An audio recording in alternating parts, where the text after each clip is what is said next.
Hi, welcome to this STAIR Tailored. I'm Sarah Powell from the University of Texas at Austin, and today we're focused on how we can divide integers using Algeblocks. We're going to solve these two problems here, 8 divided by -2 and -3 divided by, I'm reading that one wrong, -9 divided by -3. And I said we're going to use Algeblocks. Algeblocks are a manipulative that you can purchase, and they're really helpful for helping students understand what the concepts are of algebra and how they work together to help us solve different types of algebraic problems. So I'm going to move to my document camera so we can see how we can use these Algeblocks to solve these two problems. So our two problems today are 8 divided by -2 and -9 divided by -3. Now, we're first going to solve this problem. So I'm going to start with 8. That means I'm going to get 8 of these cubes out, and it's a positive 8. So I'm going to place them here in the positive quadrant. Now, I could place them here, or I may need to place them here. I'm not really sure at this point, but don't try to arrange those 8 yet. That's always a thing that students get hung up on, and that causes a mistake for them. And we're going to divide those by -2. Now that -2 needs to go here in one of my factor tracks. And because it's -2, I'm going to place it right here, which means these positive 8 are going to be used in this quadrant right down here. Now I'm going to arrange these in groups of 2.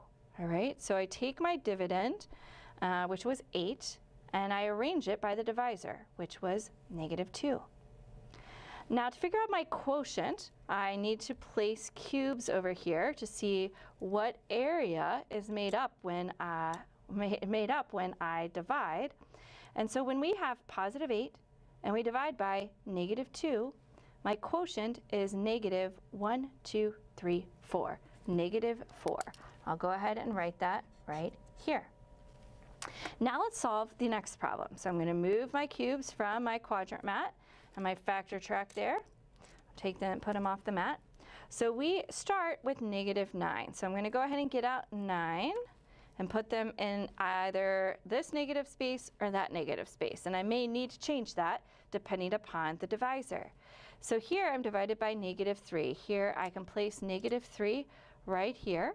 And then I'm going to arrange these 9 into groups of 3. See how you have to do the arrangement after you place the divisor in the factor track.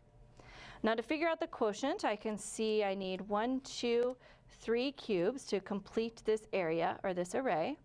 So when we have -9 divided by -3, our quotient is +3, which I will write right there.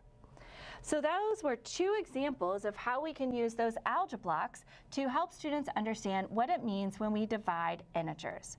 We have another STAIR Tailored where we look at the same examples with multiplication, so I hope you'll check that one out as well.